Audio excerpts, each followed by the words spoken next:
realize that the journey is everything. There ain't no destination, man, the journey is everything. Looking back, I realize the journey is everything.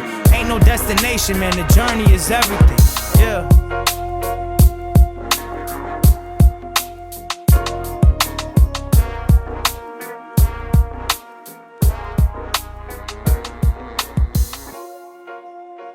I've learned this a lot lately, is that, so like, I'm always trying to look at things from the consumer standpoint, because like I think people use social media the wrong way. It's always like a PR reel. Like, say for a barber, for instance, like you can only show so many haircuts, and then like you want to show you in front of a cool car, and you want to show you on vacation in a cool spot. You want to show you being a good husband or parent. You want to show you, and like to be completely honest, nobody wants to see any of that. Nobody wants to see what you think the best version of you looks like. So if you start to look at and like, especially if you're using it as a tool. Listen, if like you are just a dad that goes to the city to work every day and their job is completely irrelevant to like their identity, and you just want to be able to post pictures of your kids so the rest of your family can see it, different story. But if you're a businessman and you're trying to use it as leverage, and you're supposed to trying to get as much out of it as you can, you need to be looking at it from the consumer standpoint. And like, you're asking yourself, every single thing that you're doing, like, how does this provide value for the person on the other side? And if you look at that and you really dive into that, and you be humble, and you release your ego, and you start realizing that the stuff that you're posting isn't serving anyone, you wonder why it doesn't do great, or what, you know. And I've been able to make that switch lately, and I think it also comes with a lot of the skill set to not give a fuck. You know what I mean? I think that's another thing that is, it's really easily said, but it's really hard to actually do, to not actually care what people like. If you just do what you feel good about and you think that you're providing value, I think all the right stuff will come to you. But I think it's really hard just for the regular person to be able to do that. I think a lot has to do with people overthinking it. Or like, are you talking about like worrying, like somebody that's worried about the numbers, like hitting on Instagram, or like really what's going to hit in my community almost? Yeah. And I think it's like, so let's talk about this, for example, because I think you guys have a really good thing going, and you have good quality, you have good content, you guys have good personality. And like, so if you look at that business model, we're talking about like, okay, how could I make this podcast provide value for somebody else? That's all we talk about. Right? Yeah, tell us what we should do. Well, and like, listen, I don't know what the answer to this is, but like, but you're on the right track. I think these are the thought processes that need to have in order to have something successful. So like, if I wanted to create a successful podcast, it can't be me and my friends hanging out and laughing at the jokes, especially the inside jokes that we all have. Like, you guys got inside jokes in the barbershop. Like, yeah, you and a couple of your customers might know those jokes, but to everybody else, and I've learned this, like, started doing a lot of work on TikTok just recently. I've always kind of pushed back against TikTok. I always thought it was for like this younger community dancing and shit. And then just recently I realized that it is the platform that probably is giving me the most leverage I've ever had. Like, it's like so refreshing. It's unbelievable. And it's been changing my whole way I've been thinking about social media. But when I'm in TikTok, what's happening is I'm seeing all of the people that should be coming to me are coming to me, opposed to just the same people over and over again. Do you find that the interaction you get on TikTok into the space is outside of your community? Like, oh shit, I came from here, you know? That is it, 100%. So like, I don't know how much you know about like the pivot from like social media to interest media that's been going on. So like, pretty much so TikTok, they called like the TikTok vacation of social media. It was like back in 2018, where TikTok was the first platform to, instead of showing you things of all the people you follow, it's showing things that it thinks you're interested in. So like on Instagram, you used to be scrolling and you'd follow people, and then that's the type of stuff you would see in your feed. On TikTok, doesn't matter who you follow, it depending on the algorithm of what you when you slow down when you scroll, or what you're clicking on, what you're sharing to your friend. All that data is determining what it's serving you. It can pretty much figure out what you want to see better than you can. You know what I mean? And once it started doing that, everything changed. So now, like, Doesn't matter how many followers you have. You could have 4 followers. If you for the first time ever, social media is distributing the content depending on the quality and not production quality, but like whether it's shareable or it's educational or it's something that is relatable, something like that. So what I've noticed on TikTok is that every single time, so I started doing lives just to figure out the platform. I just went live. I sat at my desk and I just started talking to people. You know what I mean? And I was like, I'm new here, just trying to figure this shit out. I think live is the future, da da da da. And it was sending me people that were like, who are you? I'm a barber in Philly. Like, and I'm like, you know what I mean? Like people that should, and it was just listening to what I was saying and it was serving me people. And everybody was like, who are you? Like, what room are you? Cause I'm in my office. Like, what room are you in? Like, what's the Holy Black? I'm like, fuck, this is so refreshing. I haven't described what the Holy Black was in years. Cause everybody on Instagram, like they don't know who we are. Like, I'm not finding new people. My followers have like hit like a stop and like, I'm fucking making content. I'm fucking have a story going every day. Like I'm utilizing it for what it's made for. And it's still just not putting me out there because TikTok is so saturated with ads that if you're not paying, it's not showing it to anybody. In TikTok, it was completely refreshing. I was coming there and it was people that have never been exposed to us, never seen me before ever, and don't know anything about us, but they're the right people. They're my customers and they're giving them to me. It's like the most amazing thing ever. So what do you guys think? And I think you took us to your warehouse and you know, we got some time to spend with each other talking. But like, what do you think it is that you've done to just really niche down on a market that really fucks with you guys? Like what is it that you've done? I don't know if I'd even consider it niching down. I think it's that we are building a brand that's based around a lifestyle that we actually enjoy and want to live. And I think by doing that, it gets very transparent that people see it and it feels authentic because I'm not trying to find a niche and I'm not trying to cater to anybody. I'm doing what I think is cool and the stuff that I like. And I'm just like getting people that have similar interests or, you know, see eye level with what I'm doing or whatever it is. And it's just obvious to them. And I think it's a smaller niche, but it's the people that support us are not just like someone that came from an ad. You know what I mean? Like these people are like diehard supporters and followers and community and then become family and then they don't leave, you know? And it's because I think we just built it around, like, I think it's easy to come up with a widget and then find the right market and then create media and content and ads towards that market and just keep hitting those buckets. But I think it's also really easy to lose interest and not have any passion when you start to build businesses that way. If you built it around, if your customer is you, like you're selling something to yourself, then you're just building things around where you want to be and what you want to do. You know what I mean? Well, yeah, let me ask you, maybe even go a little deeper and like even for the audience, like who, we're sitting here in this really amazing barbershop. You can't see all of it. It's beautiful. I watched the process like we talked about earlier of you sanding this floor by hand. Like I know there's literally blood, sweat, and tears put into this space all to live out a dream. And I know that you share this dream somewhat with your brother. Yeah. So like, I guess, yeah, like who is the Holy Black and why, what made you guys even make this a thing? Like, how deep do you go? So the way the Holy Black was born is we come from a long line of barbers. A grandfather on both sides, my mother and my father's, my uncle. And there was my one grandfather in particular, Big Al. He owned a barbershop in Brooklyn. And when he passed away, we inherited all his old barber antiques, his straight razors, his strops, his barber chair was in my garage growing up. We used to like play with it. My mom's Cosmo, she's always cutting hair in the kitchen. But my grandfather's one aftershave was called Schulten's Old Spice. It was Old Spice from 1930s. And it's not like Procter & Gamble Old Spice. It was completely different fragrance. It was the best fragrance ever. It's discontinued. You can't get it. It's that ceramic bottle with the red top. You've seen them before. Okay.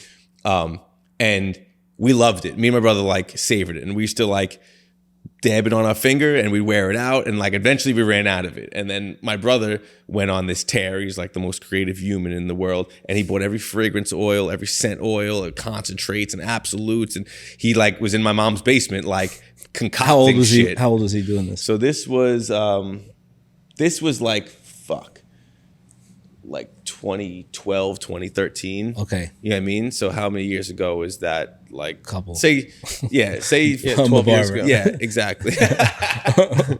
So, and so whatever. He was like probably my age now. You know what I mean? He's, even younger. And then one day he came upstairs with a Boston Round amber bottle that said Schulten's on it. And he's like, I got it. And I smelt it and I was like, holy shit, this is it.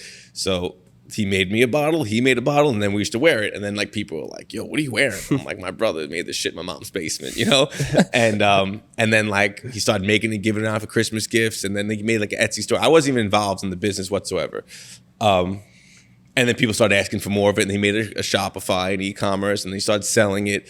And then he was only on Reddit. He didn't even have any social media. He was on Reddit, and he would make like, and this was like, so he started like doing shaving niche stuff. We weren't in the hair industry whatsoever. Okay. It was all like, he was hand making custom brushes. He was honing straight razors. He was making shaving soap, like glycerin at that point, like wrapped in like coffee filters and a sticker. Like really, Well, the packaging that you guys do. Yes. I'm like, It's cool how it's developing. Yeah. Like Yeah. as you're telling the story, it's developing. You guys are getting packaging. This shit's like and kind of. my brother is like, again, he's like, he has zero interest in business. Money does not motivate him whatsoever. He just wants to be creative. And he's been making shit in my mom's basement since we're little tiny kids. Like he would make movie props, like all sorts of shit. Like you go to my mom's basement, it's like the weird, he's so creative. Like, and like weird creative too. You know what I mean? And he's not just like painting. Like he's like doing weird shit. Like, you know what I mean? Like, he's got like, I could list off hobbies that would make you like die. But there was, so he was like making this stuff in my mom's basement, and it was selling out. And like he came to me at some point, and he was like, yo, like he worked at like Cablevision as like IT tech and shit. And he was like, I can't handle this shit. Like it's really doing something. And he started getting like behind on orders and stuff. And I owned music studios at that point. And I was like, listen, like I'm going to move you into one of my music studio rooms. I had like a 10 by 10 room. And I was like, I was working there, but like, not really. Like, you know what I mean? Like, it was like a really like laxed atmosphere. Yeah. I was the only person there. I rented monthlies, and I just kept the place tight and shit. So I put him in there, and that's when we kind of joined forces. That was like 2015, and we were just a tiny room with a desk. He had a laptop, I had my phone, and we had like a rack of products and like a table behind us. We were like pumping like lotions and shit as we would sell it on the website, like real super, super small. And then I started the Instagram account, and then like we were really like high-fiving if we got like one sale in a day, and then from that point, I mean, I can go on the story for hours, but we met somebody at a tattoo convention. That was like the first way we started to like get like brand exposures. We started doing tattoo conventions. We thought that was like our demographic. And we'd go there with our custom shaving brushes and all sorts of shit. And I met this dude was doing haircuts there, and he walked by the booth. And Who was he? Rory, Faded Ink. Okay, I don't know. Okay, shout out to him. So we just did the wall event with him. Cool. I'm still working with him very closely. He lives in Virginia. He's the man. And he stopped and he looked and he's like, what is this shit? And like he picked it up, he bought like one of everything. Cause it was like, grooming stuff, handmade. He was like, this shit's cool as shit, And he's like, and that we had one pomade, and it was like a metal tin, and it was water-based, but it was like pretty homemade. You know what I'm saying? It couldn't compare to like all like the big dogs, And he was like, you need to get into the hair industry, bro. Like, and cause we're in the shaving niche, and we were like crushing it. Like we were like, well, there was a shaving evolution with the Harrys and the hair club, all these like little things. Yeah, there was a thing. At one point, I thought we could open a shave parlor and just do shaves all day. Yeah. And I'm like, But as far as like the small like artisan products, like we kind of started to hit that ceiling where like how many different fragrances could you make in a shaving soap? And there's only so many like these guys that want to buy every shaving soap.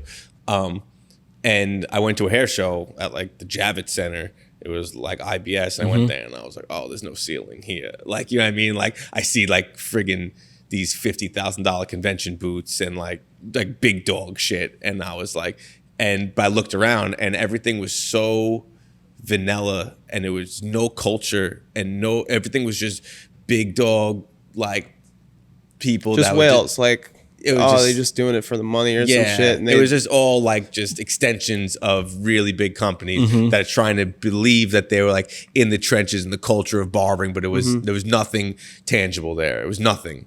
And I was like, we could own this fucking market. You know what I mean? And started going to hair shows with fucking samples in my backpack, sneaking in, couldn't afford the fucking tickets to get in there, and passing out business, like straight up guerrilla. Like I'm like the most guerrilla person you ever meet in your life. I still do it. Like I'm obsessed with that, you know? And just been fucking, that's it. Like, and I can keep going, but it's like, I've been doing this now, say it's 2015.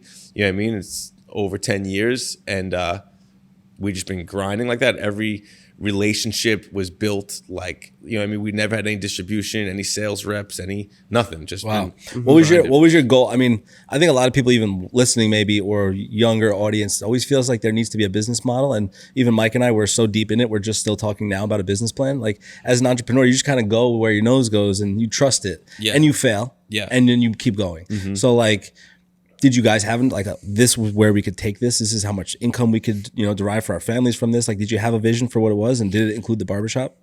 No, never included the barbershop. The barbershop kind of happened. It's like everything just kind of came together. We were talking a little earlier about that. But no, the answer to that question is no. And the answer to that question is still no. You know what I mean? Because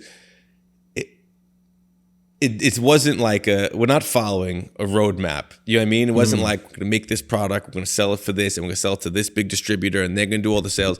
Like the business that we've created was really like curated to fit us as we grew as humans too. So it's just been constantly changing, like almost daily.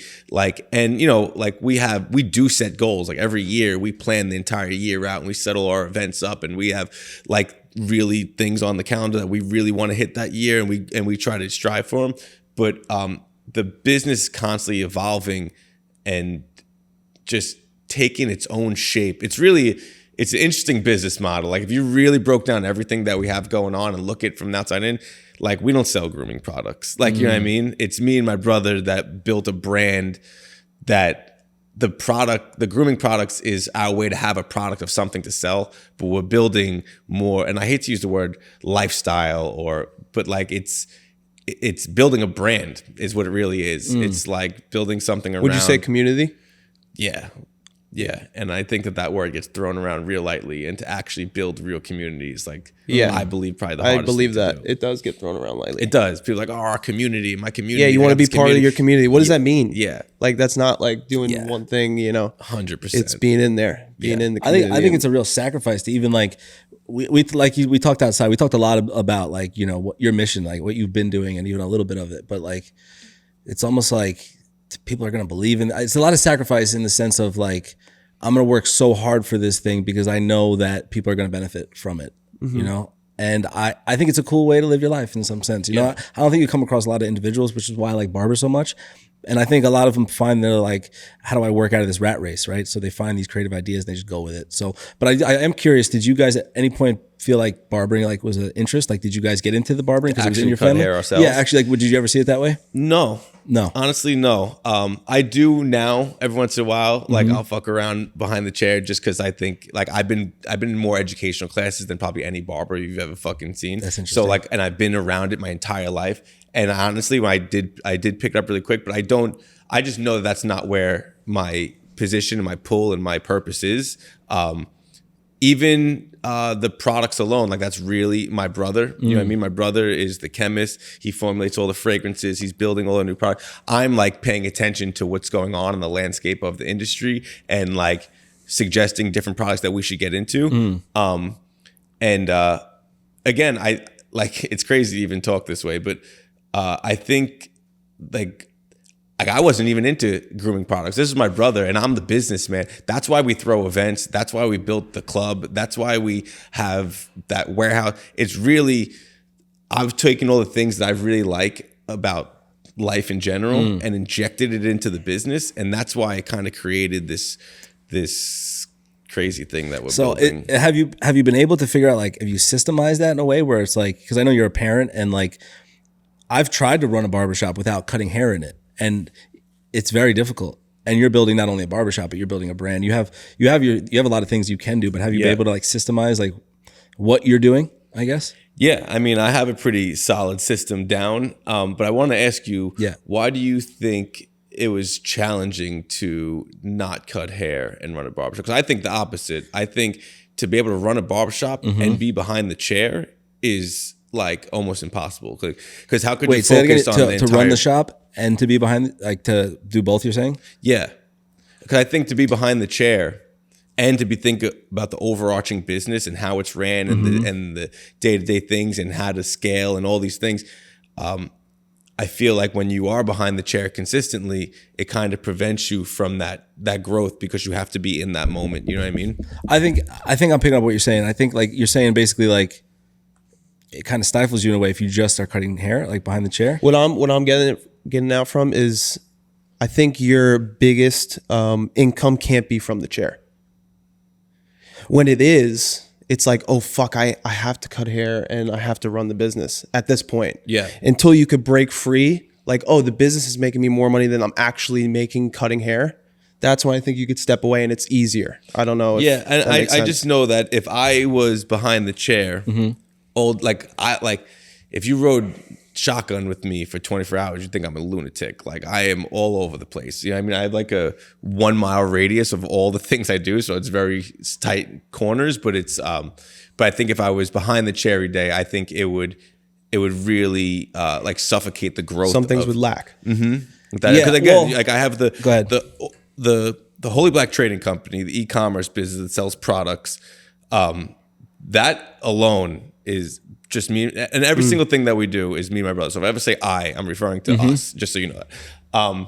But that alone is a huge undertaking. The barbershop and then the club are all three things that like they're full on businesses. And then I take family like really serious. So having a wife and 3 kids. So I look at it like I have 4 compartments to my life. If one of those things aren't involved, I don't do it. Like my friend hits me up and asks me to go to like Six Flags. Like I ain't going. Like, you know what I mean? I do business and I do family. That's like my rule is like, if one of those 2 things aren't involved, luckily for me, my business is very social. It's fun. I love everything about it. So like, I never really have that feeling of like I'm splitting like the 2 things that I love the most, you know what I'm saying? So I have nothing against it, but the work-life balance is something that a couple of years ago I had to really like figure out, because sometimes like I wouldn't be home for like 2 weeks straight. I would just be like 18-hour days and I'm like, I gotta go home, you know what I mean? But like ever since I had kids, I came up with like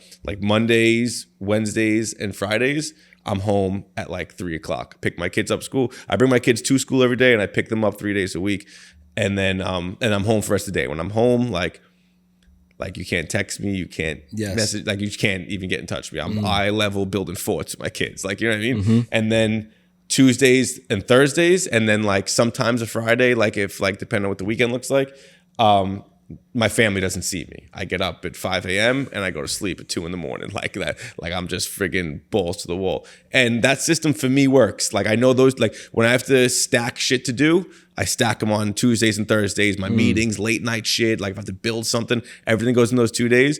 And then my regular work shit happens on like Monday, Wednesday, Friday. And like I have that structure. Like I'm not the most organized person in the world, because I have to be like, freestyling a lot, like, you know what I'm saying? And structure for me doesn't work because it never works that way. Like every day is different for me, you know? So, I also believe that if you are very structured and extremely organized, you have a really hard time actually executing things, because you're waiting for things to get perfect and you can't just like jump and grow wings on the way down. Like you're always like kind of trying to overthink things. And like, I just go, like, you know what I mean? Is there any times that you sacrifice something? Like, I'm just thinking, like, say there's an event on Friday and you're like, fuck, we really should do this event, but this is the day that I'm with my family and shit. Like, will you substitute stuff out? You substitute out. Yeah. Like if I know, like I do a lot of events, and a lot of events will be like a Friday, Saturday, Sunday, and that's like my family day. So if I'm doing that and that week leading up to it, I'm fucking building convention booth and setting the whole fucking thing up. When I get back, like on Monday, Tuesday, Wednesday, I won't even go to work. Like, you know what I mean? And I'm like, you know, like I always make sure. And I have a really amazing wife. Like she's like most supportive person in the world, but she also keeps me in check. She's like, yo, you haven't been home in this day. Like, and like, you know what I mean? Like we have a really, really good relationship. And she's like, she made me into the businessman I am. She's a fucking gangster. My wife's an absolute gangster. And so she understands what I'm doing. So a lot of like people, like if you look, especially if you just watch my story, it looks like, you know what I mean, we're just partying all the time. Like, you know what I mean? But she completely understands what's brand building and what's marketing. She understands all that shit. So she knows what is like, so I'm really particular on where I spend my time. Very particular. So everything that I do needs to be geared towards something that's helping moving the needle forward. If it's not moving the needle forward, I won't do it. And I can make a really good decision on that. So like she trusts my judgment, and then that just kind of gets like trickled down. So like as long as I got my priorities straight and I'm not doing stupid shit, like when you have your priorities straight, I feel like there's like when people say they're busy, I'm like, yo, you like I spend so much time with my family. I spend so much time at work, and I'm so fucking productive when I do it that way that like you just have to have your priorities straight. Sometimes people are focusing on the wrong shit and shit that doesn't matter. You know what I mean? Like if I'm like auditing every second of my day. Like if I'm before you guys came here, I was here like 20 minutes early. And I'm like, I gotta do something right now to be productive from now until you know what I'm saying? Yes. So like. That just all comes from passion. Like you would think it's work ethic, but like I've been for fucking the past 15 years, I can't work enough. I fucking love it. I'm like obsessed day in, day out. Like, you know what I mean? So, and I think what's really hard when you go in this direction of being a barber is that you get overloaded with your clients, and it starts to become like I have to serve my clients. I can't not, you know? And it's very hard to get outside, build a brand, and have a partnership where you can have a vision where it's not just like, all right, let's say I fill the chairs and now it's me, here I go. It's different than building it with a team. Right. And you have to build your team. And I think that now at this stage of my game, to be with Mike, to be able to say, we're not going to work Mondays because we're going to do the pod, is a step in that direction. So I think it's like, how do barbers even build a brand big enough outside of themselves for them to not sit here for 75 years and cut hair, or 50 years, whatever. Because like that's what I advocate the most for. It's like the economics of barbering almost don't make sense. It's very challenging, I think, for a barber to be successful in the standards of Long Island success, you know, financially speaking, to be able to provide for a family. So I think those challenges is what makes me want to stand up and be like, all right, let's figure it out for them. Let's give them an opportunity to say, look at all these paths you could take, you know? So I do think at some point you do have to step outside your business to work on the business.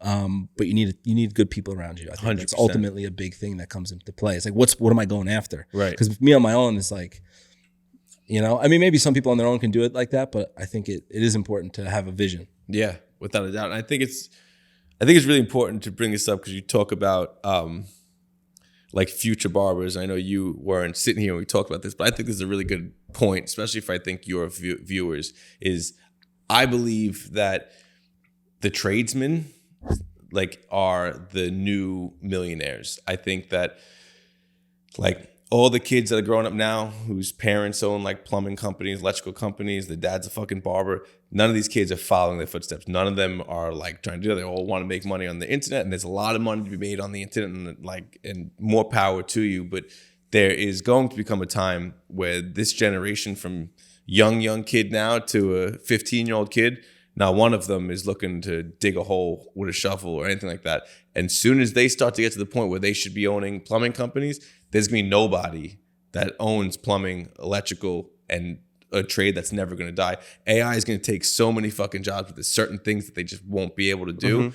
And those are the things where all the value is going to come. And I really believe barbers, electricians, plumbers are all the friggin' millionaires of the future. Like, I think it's crazy to say, because like, you would if you had a kid now and you were trying to get him into a trade, people would say, like, you're crazy. Don't tell your kid to be a fucking plumber. Tell him to go to school to be an IT tech, or like, you know what I mean? Meanwhile, what's going to happen is all those IT jobs go away, and all those labor intensive jobs, nobody's going to be doing them. So I really believe that, and the traditional barber is on a huge upswing as it is. I know just from men's grooming that like men's grooming products are up like 70% year over year. So like it's a constant upswing, but like for the actual barber and the actual tradesman, I really do believe that there is you're putting yourself in a really good position learning a trade like this that can't be removed from the future. We had this conversation because I watch a lot of podcasts, and it seems like they all are now talking about AI. At some point of every conversation, AI comes up.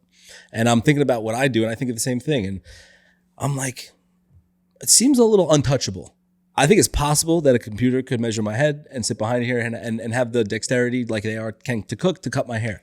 I think it would lose the human connection, which does, it's like I asked that question to kind of trigger the response of what you do believe, because I do believe that human connection also is going to be the most valuable thing. And the barbers are the ones that, like I said to Mike, like, yo, at some point, whether it's J Majors or whoever it is going to open the first fully AI functional barbershop. It's going to happen. I could see the newspaper already. It's going to happen. It's already probably happened in China or some shit. Like, you know, but I think that's going to happen. So at some point, go ahead. What are you going to say? No, I'm sorry. I'm just cut you off. I was just saying, but not only is it going to be the last thing for AI to take, like there's certain things that like AI already could just do the job better. Like lots of things. Like almost like 60% of the workforce is like could be easier done with AI. So I think that it's one of the last things to go. But just like you said, as things start to become more and more like not personal, actual social and like human connection becomes and more interaction valuable. will become more valuable. Yeah, I agree. I think the ability to do so is what's the most valuable. I think a majority of civilization will lose the ability to even connect. Yeah. So I think if you build out the brand or the community like you've showed us that you're building, it's kind of like we're putting the training wheel. You know, we're going to take the training wheels off, but right now we're just getting together. We're getting used to this. Like, dude, remember when COVID was like we wouldn't touch anybody, wouldn't hug anybody. Yeah. It's so weird how human interaction is, and what we learned through that experience, I think, was like, damn, we need people. I feel Do you think it goes deeper of like they didn't want us to be, you know, connected on that level? My brain goes there. Yes, I think you know that. I think that. What do you think about that? Yeah, and I really I think that no one's even really aware of how disconnected we're about to get. You know what I mean? Like they think we're disconnected. They're like, oh, everybody's looking at their phones. Like we only have a couple more years of actual using phones as an interface. Like phones will be gone. Bro, your glasses are going to do it. Yeah. Glasses. It's going to just be voice, like everything will be, whether it's on your whatever the new interface will be. But that changes a lot. Like when I say a lot, it changes everything. Do you think that's one of the driving things? Because I see what you and your brother are building over there. It's like, do you think that's what actually drives you to build such a strong community?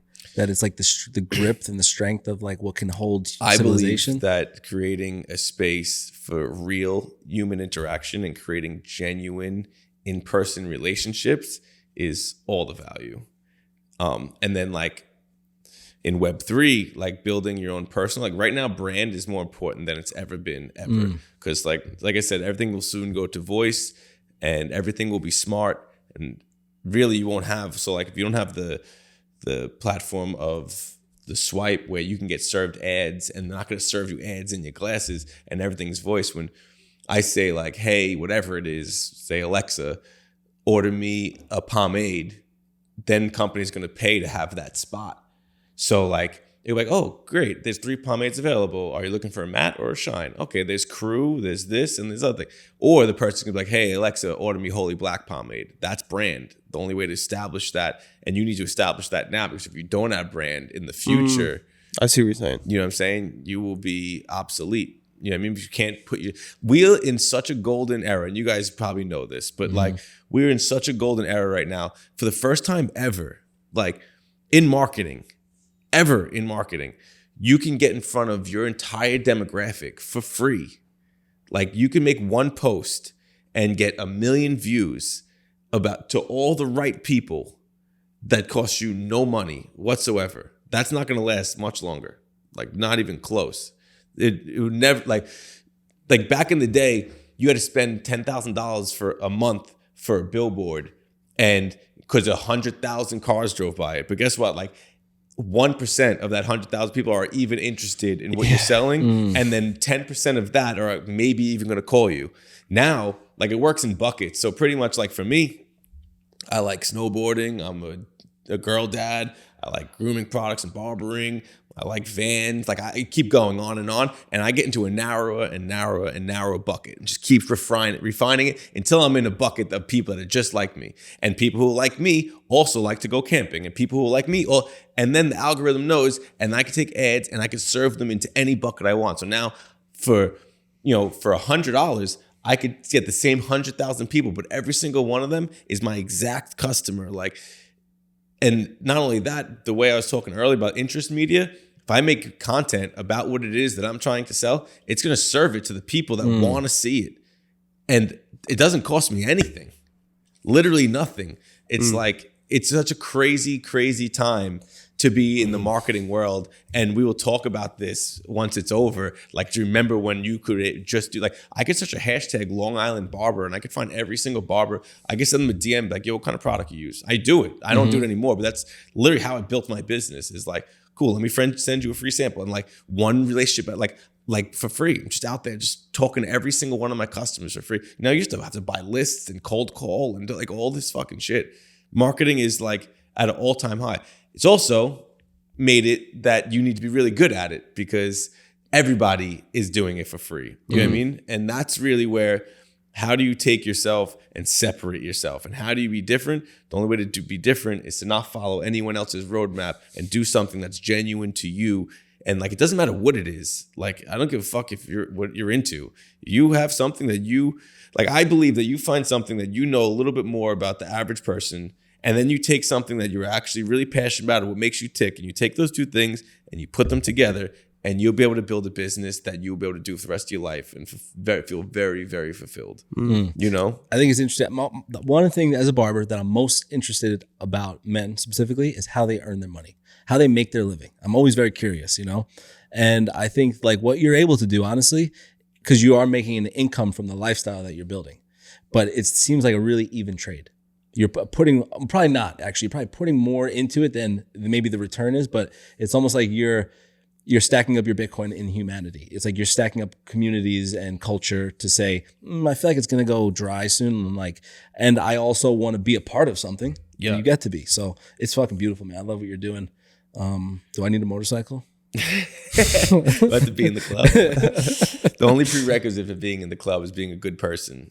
Really is the only prerequisite. And that's what makes the club so special, is that normally clubs are based around people with common interests, like you have a golf club or a book club or a gun club, whatever the fuck the club is. And what happens though when you do that is you get a bunch of people that are very similar. But when you base a club just around finding good people, like you just can't be like an asshole. Then you have these people from all walks of life that all come together. And when you put a bunch of really good people under one roof, like crazy shit happens. And it's dynamic. It's really... I want to actually, even before we part, I want to get your take a little bit, because we talked about, and you gave me a new term I never heard, was your third place. Like, what does that mean to you? And can you explain that? Yeah, so pretty much your third place is like, your first place is your home, your second place is your work, and then your third place back in the day would always be somewhere where you would go, where you'd be able to like let your shoulders down a little bit, whether it was the pool hall or the barbershop or your friend's garage, whatever that space may be. And then as we got more and more and more disconnected, those places went by the wayside. And like in Europe and stuff, like social clubs were really big, and here too, but not as much. And people underestimate how important that actual human interaction is on a level that is not tied to all the things that actually matter, where you could just kind of be yourself and kind of feel heard and all that type of thing. And I also believe the way everything is going, that creating human interaction and personal connection is where all the value is going to lie, because now it's going to be almost gone completely. When you just socialize on the internet, it's different than when you're actually shaking people's hands and eye to eye with people. So that is one of the main drivers of the club, is to create that space that people can go that is not on the internet. It's not related to their job, and it's not their home life. It's just a spot to go and kind of be heard and be around like-minded other good people, you know? That's dope, man. Yeah, I really fucking appreciate you bringing me into this world. Like I said, I've been watching your journey for a while, just like looking online, and I see you guys making sense, and the warehouse is I'm fucking jealous. I'm not gonna lie, I'm jealous as fuck. Yeah, I appreciate you guys. But I'm very coming out. happy. And honestly, like, you're more than welcome. And we're always doing shit. It's always friggin' barberly. Like, you guys gotta come out here more. Yeah, absolutely. So how did the event go? I know you had an industry event. Yeah. So we had. How did that go? We just teamed up with Wall recently. They came. They sponsored our car show, and then they actually do an educational class here. And I kind of like spun it into this like barber social. And we did it at the warehouse, and we had like a tattoo artist, we had pinstripers, we had food truck, we had a golf simulator, we had all this shit set up. And it was really it was rad. And I set like barber stations up everywhere, thinking like everybody's going to cut hair. And Like a showcase. And yeah, and they did, but it was really more about like just like chopping it up with other like-minded people that are in the industry and like sharing knowledge, just like showing love for the game and like, supporting one another. And it was really an amazing event. And now we're doing another one next year at Wall, and then 2027 we have plans to do like a monster event with them. Dope. And your space? No, next year will be at my space next October, but then the future one will be at a big venue. That's so dope. Yeah, I love it, man. bunch of good shit going on. I think me and Chris, we have a similar, like, we just see your space and we have like a similar goal that we want to reach, where we do want something like this industrial building, that's got the barbershop in it, We're that's biting your got, whole fucking thing. amenities No, in I'm it just kidding. for men, and kind of build this community. Yeah. Because we see like, a lot of strong men, cool dudes come into our shop, and we're like, yo, we want a space for these dudes to just like hang out, Feel that.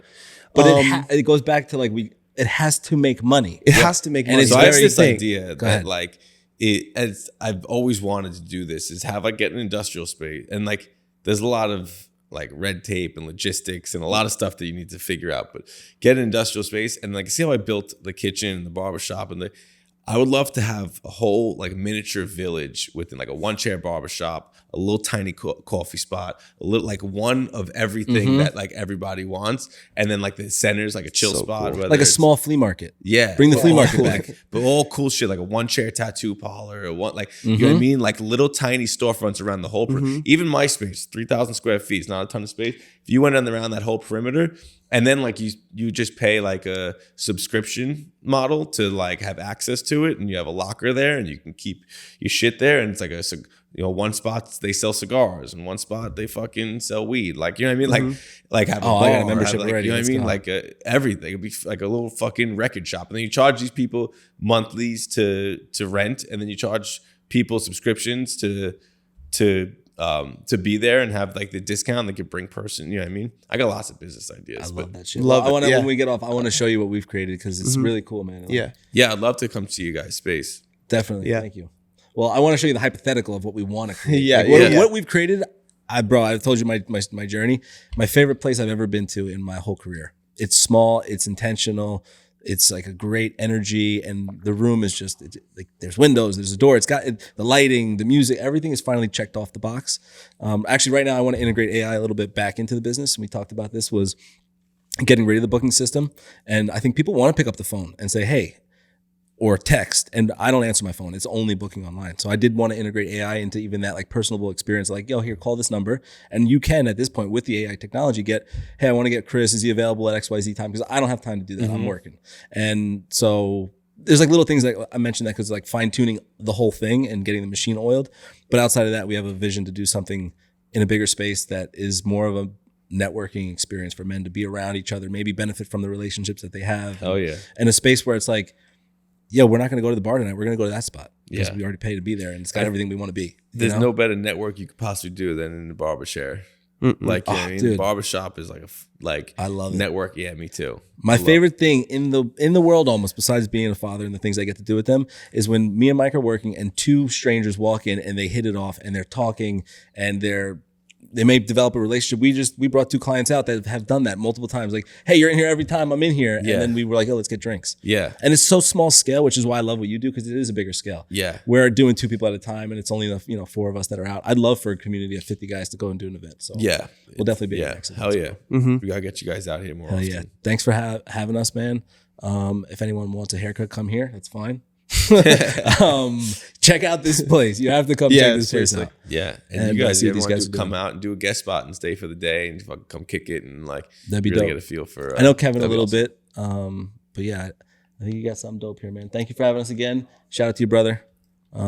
Yes. And I'm sure we'll see each other soon. Yeah, hell yeah. Cheers. Journeyman out.